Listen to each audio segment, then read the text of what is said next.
കാപ്പി കൃഷിയിലെ നേട്ടങ്ങളാണ് മലപ്പുറത്തു നിന്നുള്ള ഈ റിട്ടയർഡ് അധ്യാപകന് പറയാനുള്ളത്. മമ്പാട് MES കോളേജിൽ നിന്ന് വിരമിച്ച ശേഷമാണ് മാത്തുണ്ണി മാസ്റ്റർ കാപ്പി കൃഷിയിലേക്ക് തിരിഞ്ഞത്. ഇക്കുറിയാകട്ടെ 100 മേനി വിളവിനൊപ്പം കാപ്പിക്ക് റെക്കോർഡ് വിലയും ലഭിച്ചതിന്റെ സന്തോഷത്തിലാണ് മാത്തുണ്ണി മാസ്റ്റർ. അധ്യാപനത്തിൽ നിന്ന് വിരമിച്ചപ്പോൾ തേയില കൃഷിയിലേക്ക് ഇറങ്ങാനായിരുന്നു മാത്തുണ്ണി മാഷിന്റെ ആദ്യ തീരുമാനം. എന്നാൽ സമുദ്രനിരപ്പിൽ നിന്നും 3300 അടിയോളം ഉയരത്തിൽ കിടക്കുന്ന ഈ പ്രദേശത്തെത്തിയപ്പോഴാണ് തേയില വേണ്ട, കാപ്പി കൃഷി മതിയെന്ന തീരുമാനമെടുത്തത്. വില നൽകി 5.5 ഏക്കർ സ്ഥലം വാങ്ങി. ഇതിൽ 5 ഏക്കറും കാപ്പി കൃഷിയാണ്. ബാക്കിയുള്ള 50 സെന്റ് സ്ഥലം ഇക്കോ സൗഹൃദ റിസോർട്ടും നിർമ്മിച്ചു. കാപ്പി കൃഷിക്കൊപ്പം 1000-ഓളം ഓറഞ്ച് മരങ്ങളും ഇപ്പോൾ ഈ കൃഷിയിടത്തിലുണ്ട്. 2 വർഷം കഴിഞ്ഞ് ഓറഞ്ച് മരങ്ങൾ അടുത്ത വർഷം മുതൽ കായ്ച്ചു തുടങ്ങും. ഊട്ടിക്ക് സമാനമായ കാലാവസ്ഥയുള്ളതിനാൽ കാപ്പി കൃഷിക്ക് ഏറ്റവും അനുയോജ്യമായ പ്രദേശമാണ് ഇവിടെ. മലപ്പുറം ജില്ലയിൽ ഏറ്റവും കൂടുതൽ കാപ്പി കൃഷിയുള്ളതും മാഷിയുടെ തോട്ടത്തിൽ തന്നെ. 1000 വർഷത്തിലേറെ ആയുസ്സുള്ള കാപ്പിച്ചെടികൾ നീണ്ടകാലം വരുമാനം നൽകും.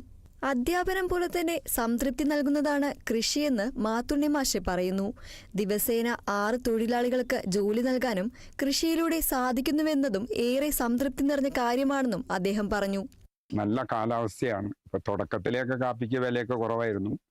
ഇപ്പൊ കാപ്പിക്ക് ഈ വർഷമൊക്കെ നല്ല റെക്കോർഡ് വിലയാണ്. ഇപ്പൊ കാപ്പിക്ക് നല്ല അനുകൂലമായിട്ടുള്ള നല്ലൊരു കാലാവസ്ഥയാണ്.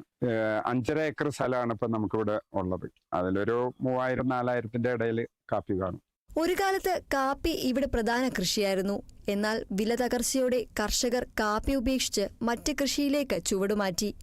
എന്നാൽ ഇന്നും ഏറ്റവും ലാഭമുള്ള കൃഷിയായി കാപ്പി മാറിയെന്ന് യുവ കർഷകനും മുൻ ഗ്രാമപഞ്ചായത്ത് അംഗവുമായ അനീഷ് അഗസ്റ്റിൻ പറഞ്ഞു.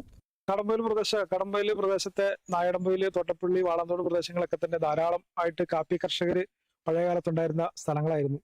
ഇവിടുത്തെ പ്രധാന വരുമാന മാർഗങ്ങളായ കവുങ്ങ് പോയ ശേഷവും കാപ്പിക്ക് വലിയ കേടൊന്നും ഇല്ലെങ്കിൽ പോലും കാപ്പി കൃഷിയിൽ നിന്ന് ആളുകൾ പിന്നോട്ട് പോയത് ആ കാലഘട്ടങ്ങളിൽ തുടർച്ചയായിട്ട് കാപ്പിക്ക് വളരെ വിലക്കുറവായിരുന്നു.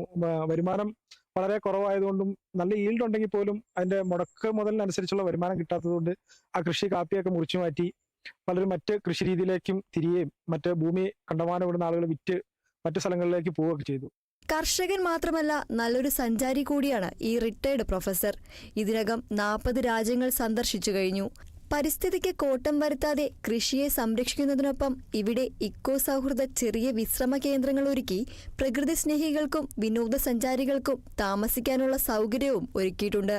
Kerala vision news, Malappuram.